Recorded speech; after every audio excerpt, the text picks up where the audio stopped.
আমরা যদি আমাদের মনের জানালাটাকে একটু খুলে রাখি, তাহলেই কিন্তু আমাদের মনের ঘরটা স্যাঁতস্যাঁতে হয় না।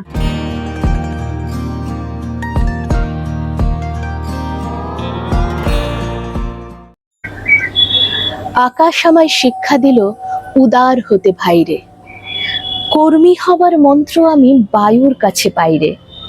পাহাড় শিখায় তাহার সমান, হই যেন ভাই মৌন মহান, খোলা মাঠের উপদেশে দিল খোলা হই তাইরে। সবাই বলো, কেমন আছো? নিশ্চয়ই খুব ভালো আছো। মৈত্রেয়ীর সাথে মনের কথার 7ম এপিসোডে সবাইকে স্বাগত। সুনির্মল বসুর এই কবিতাটা সবার মনে আছে? খুব সুন্দর একটা কবিতা। আজ ঠিক এই বিষয়বস্তুটাকে নিয়েই অল্প কিছু কথা বলবো। জানো তো, কাল সকালবেলা ঘুম থেকে উঠে যখন ঘরের জানালাটা খুললাম, তখন এক ঝাঁক আলো বাতাস এসে ঝাঁপিয়ে পড়লো আমার ঘরে। আর ঠিক তখনই আমার মনে হলো যে আমরা যেমন জানালা বন্ধ করে রাখলে আলো হাওয়া রোদ কিচ্ছু ঢুকতে পারে না, ঘরটা স্যাঁতস্যাঁতে হয়ে থাকে, ঠিক সেরকম মনের জানালাগুলোও যদি আমরা বন্ধ করে রেখে দিই, তাহলেও কিন্তু মনে আলো হাওয়া কিচ্ছুটি ঢুকতে পারে না, মনটাও খুব স্যাঁতস্যাঁতে হয়ে থাকে। একটা বই, একটা গান, একটা কবিতা, একটা সুন্দর সিনেমা, অথবা একজন অচেনা মানুষের সঙ্গে 5 মিনিটের আলাপচারিতাও কিন্তু আমাদের অনেক কিছু শিখিয়ে যায়, অনেকটা জ্ঞান পেতে পারি আমরা।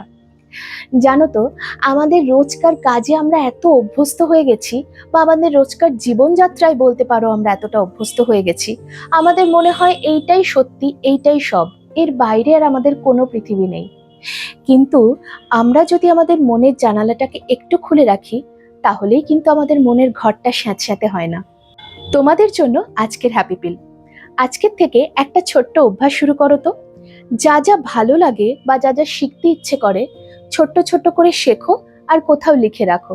দেখো, এই অভিজ্ঞতাটা সারা জীবন তোমার কাজে লাগবে। তাহলে আজকে এই পর্যন্তই। দেখা হচ্ছে আবার নেক্সট এপিসোডে নতুন কোনো বিষয় নিয়ে। ততক্ষণ পর্যন্ত খুব ভালো থেকো আর নিজের মনের খেয়াল রেখো।